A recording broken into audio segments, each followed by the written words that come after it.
Bangladeshi passport. আমি একজন বাংলাদেশি প্রবাসী। আমি আমার বাংলাদেশি সকল প্রবাসী ভাই এবং বোনদেরকে বলবো, আপনি আপনার পাসপোর্টের সাথে আপনার এনআইডি কার্ডের মিল আছে কি না আজই মিলিয়ে দেখুন।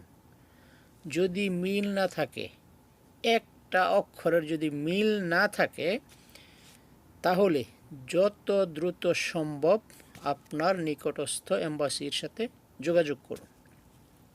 তার কারণ হচ্ছে, বর্তমান বিভিন্ন দেশে এই এমআরপি পাসপোর্টটা বাতিল ঘোষণা করা হয়েছে।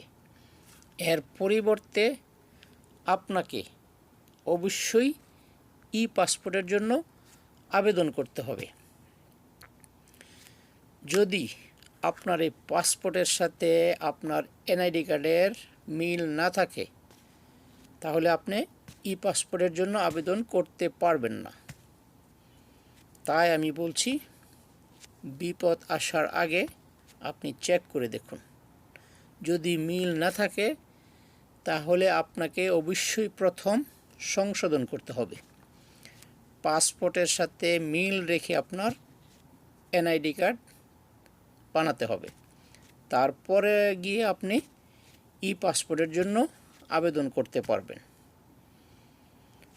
আশা করি এই ভিডিওটা দেখে আপনাদের কিছুটা হলেও উপকার হবে।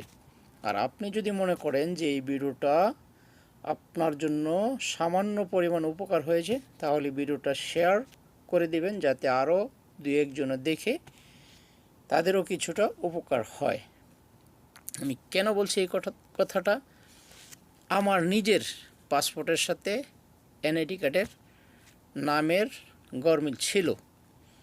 যখন আমি এম্বাসিতে যাই পাসপোর্টের আবেদন করার জন্য, তখন তারা আমাকে বলেছে, প্রথমে আপনার পাসপোর্টের সাথে এনআইডি কার্ডের মিল করতে হবে, তার পরবর্তীতে আপনি ই পাসপোর্টের জন্য আবেদন করতে পারবেন।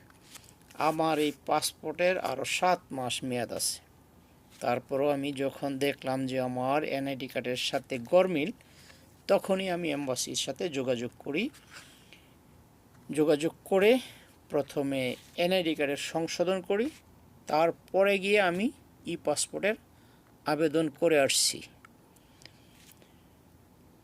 এপ্রিলের 22 তারিখে আমার ফিঙ্গারের ডেট। 22 তারিখে গিয়ে তারপর বুঝতে পারবো কি হয়। খোদা হাফেজ, সবাই ভালো থাকবে।